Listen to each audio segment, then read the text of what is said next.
Hello, family, and welcome to another episode of Role Model Experts Cafe. I'm your host, Dr. L, the Parent Whisperer, and today with me, I have an amazing person. I have been searching for him for a couple of years now, and then when I saw him on one of the networking events, I'm like, that's the guy that I want my people to know about.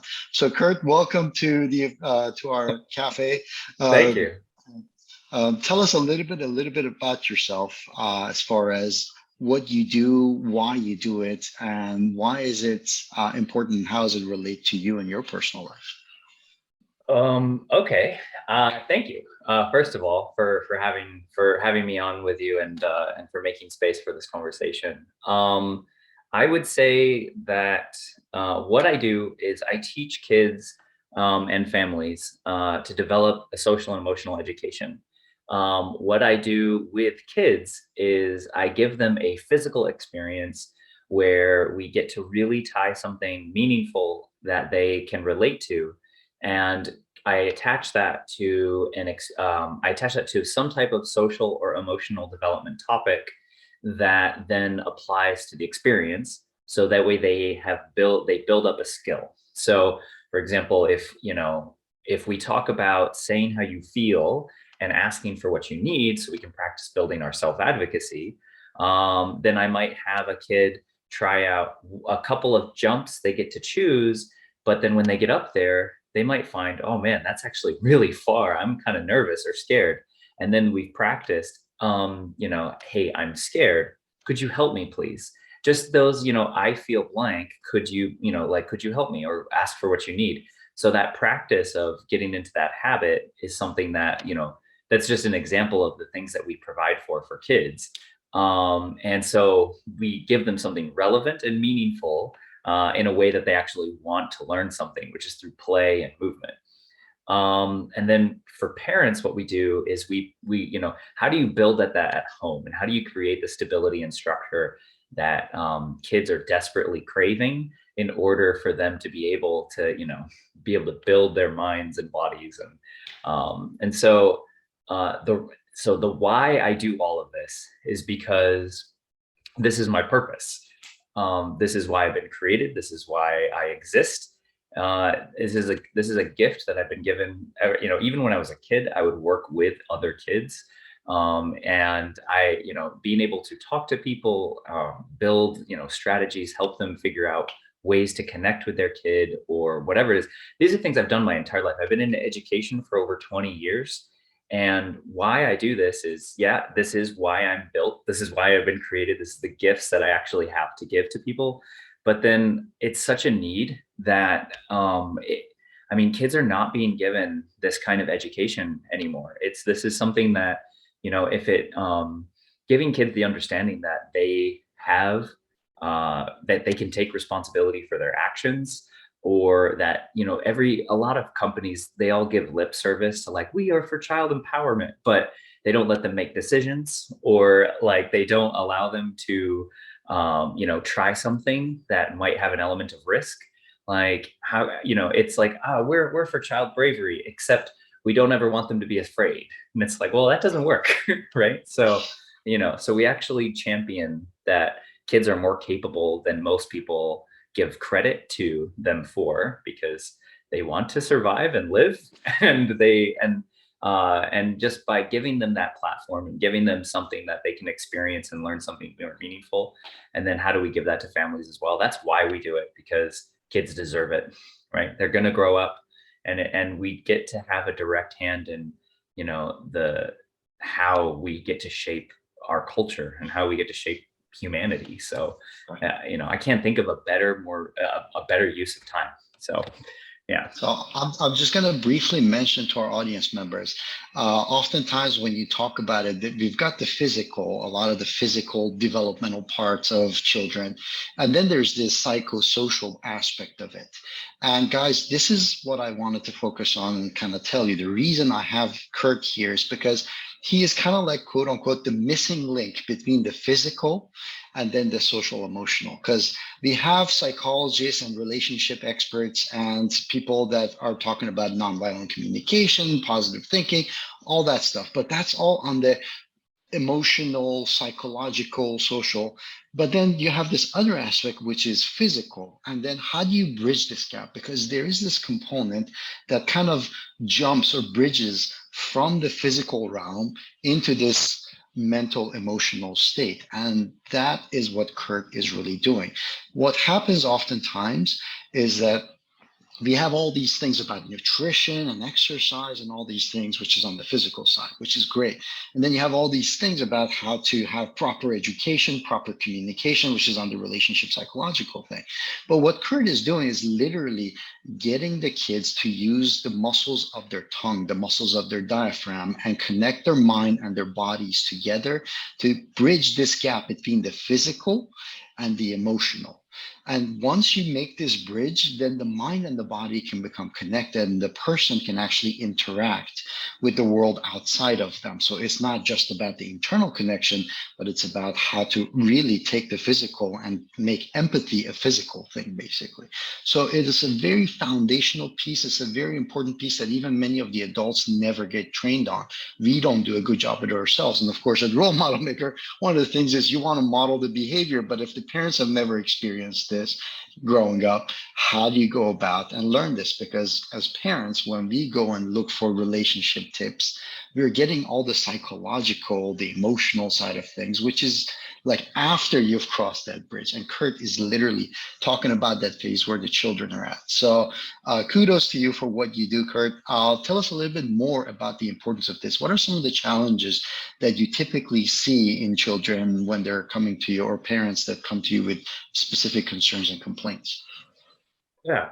So a lot of the kids that we get are the kids that, for one, are usually neuroatypical, which is, for a lot of parents, can be stressful and difficult because I mean, it can be, and that ranges. But a large part of the population of kids that we get to reach are going to be a lot of parents who have kids with ADHD, or some variant of that. And I really challenge that whole concept because, kind of what we're talking about is that often kids are labeled and given this at an early age. And I don't know necessarily what your take is on education and the system that's been created around it, but it is very difficult for young people to sit in a room for 8 hours with limited and increasingly limited amount of physical interaction that they're allowed to have, and they have to comply to a large set of rules, which, and while they're bored out of their skulls because they don't want to listen to that person talk about numbers in the first place. I want to go outside and be a dinosaur, right? Like it's this it's this kind of very difficult thing, not really setting up kids for success. So we usually get a lot of people who a lot of kids who are, have this ADHD. They need to move, they need to be in their bodies, they're very kinesthetic, but the issue being that they're not given this opportunity in most places. And then we primarily serve kids between 6 and 10 years old, but we serve, as young as 3, and then we go up into the teen years. But primarily it is kids that have not been given the opportunity to explore their limits and boundaries, which is pretty much every kid. And because we're constantly removing opportunities for them to experience this type of education, like the playground, excellent form of research and play and development, right? But we've limited that, right? PE is maybe once or twice a week, right? Where it used to be once a day, or we're always loading kids into some variation of an after school program, or some type of tutoring service, or some type of combined thing, because we've been sold as parents that the way to get your kids successful is by giving them a very long list of credentials, so when they go to apply for college they can get into whatever cool school they want, because if they get into the right school they'll have the right career and then they'll have the right life, right? Right. And And Curt, yeah, yeah. one of the things you just mentioned, here's the thing about what you're describing is the experiential learning is essential for children's development. And that's actually how you're supposed to learn. The second part is about that long list of accolades. The trouble is that now we have a lot of kids with a long list of accolades, but no personal identity. They do not understand what they stand for, what they stand against, what they're passionate about in life. They do not understand how to go ahead and pursue their dreams. They have difficulty choosing majors. They become people pleasers as opposed to be able to pursue the thing that really matters the most for themselves. So they have difficulty in forming relationships, being subject to bullying, being able to express themselves. Like all of that stems from what you're just describing, which is in our school systems. Yeah. Yeah, and kids have also not had the opportunity to, talk about or express, what their considerations are, feelings are. Because if they're always being told, here's where you go now, and here's what you're going to do now, and here's what you're going to do now, we're always training them to be something else, and we're never really accepting who they and what they are at this moment. And that development is a process, and it's never over, right? So it's basically telling them you're not good enough, right? Which is sad and it's depressing. But at the same time, kids are not really being given that. They're not given that opportunity, and um, and that's where we get to come in, right? Is because we actually step in and we give them, okay, hey, what we're going to do together is you guys are going to build an obstacle course using all of this stuff that we have. But if I'm going to trust you to do that, I need to know that you know how to check for things to make sure that they're safe, how to communicate within your group to make sure no one goes, and what responsibility and consequences are, because you're the one who's going to have to choose, right? So we'll have like a multi-week series where kids get that opportunity. And when you and I were growing up, I bet we got to come home when the lights came on or the dinner bell rang, or like something that gave us a lot of personal freedom, which gave us what you're talking about, that experience. We're removing that experience from kids, and then we're wondering why they're not why they are not self-sufficient, independent, right? And then we just ship them away to college, and it's like, no, we have to give them this practice, because if for every parent who's out there listening, like, if we have security, right? We have our protection bucket, and we have our preparation bucket, and everything we protect kids from, we don't prepare them for. So if we want to prepare our kids for the world, we've got to give them that opportunity, so then that way they can actually, have experience, and from that experience they learn something meaningful, and then they're able to contend with bigger problems they couldn't have done previously. So Absolutely.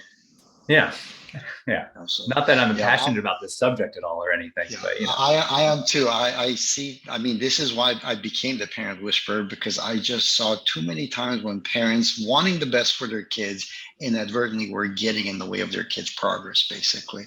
Because adults are different beings than kids. The kids don't have the same development. The brain centers are not fully developed yet.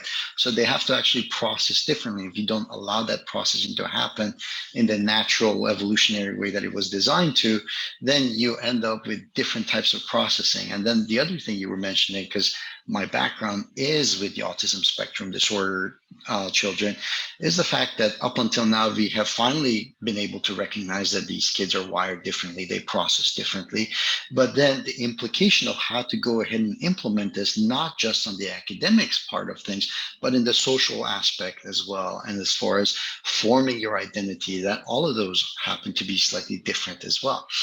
So those things become really important. So tell us, Curt, a little bit more about your programs and how people can work with you and follow you and connect with you as well.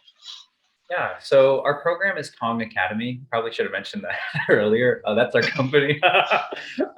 So Kong Academy is the company, and we provide services. We're in the Seattle-based area, and we have local classes that run, Monday to Friday, and then we also do summer camps, which is a big part of giving kids still this ongoing education outside, giving them some interactions with other kids to be able to build those relationship skills, responsible decision making, things like that. But primarily, because not everyone lives in the Seattle area, and most people don't actually. So we want to be able to extend this type of education for both parents and kids because they need it. And so the what we have designed and created for parents is something called the Thriving Kids Parenting course, and that we can share a link for, and that is something for parents to be able to take simple tools that a lot of educators use to do classroom management. But most parents are not trained in childhood education, and they don't have a lot of that same skill set that if they had it prepped for, it'd be, oh my God, I don't have to fight my kids so much, right? And it's just like, yeah, it's but no one tells you this until you have to fight all these battles, and then you Yeah. have to find the answers, and then you're like, but yeah, anyway. So if parents are out there listening, they're like, oh, I could use some help, then Thriving Kids Parenting is something that we have. And then also, if for kids that, whether you're homeschooled or you're unschooled or whatever kind of education system, or even if you're just a mom that needs 20 minutes to make dinner and you're like, get out of my hair, go do something that's good for you. We have our Calm Kids Worldwide package as well, that is a bunch of, on-screen, off-screen movement activities that combine, movement, SEL education to something that's meaningful, but in a way that kids actually want to participate in. Because that's the main thing, is that, if it's just theoretical, they're not interested. But if it's fun and play-based, well, then I'm actually interested and I care about it. So that's what we've designed for families around the outside in the wild. Yeah. Yeah, I love everything that you say. So guys, if you haven't already done so, go ahead and check the links in the description box. I've put a few different ways that you can get in touch with Curt and take a look at their programs and everything. So make sure you check that out. This is a huge and phenomenal resource. I also can tell you guys that Curt and I are going to be doing a lot more work together. If you're interested in an enrichment program that is kind of peer-based, and again, bridging that gap between the physical and the mental side of things for children as well as for families, watch this space. There's a lot more to come. And if you haven't already done so, make sure that you click like and subscribe so that you get notified of the latest experts that come on sharing their expertise, and also benefit from the gifts and programs that they bring to us on this channel.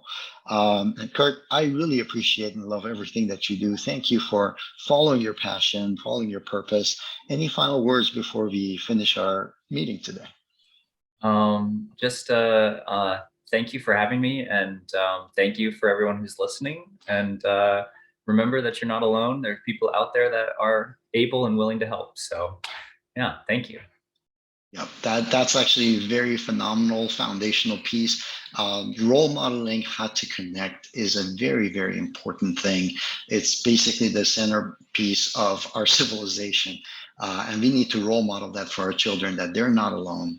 Despite all the technology that we have, people are finding themselves more and more alone. So it is important to teach them and show them by example how to reach out, to look for support, and to connect to other individuals and human beings.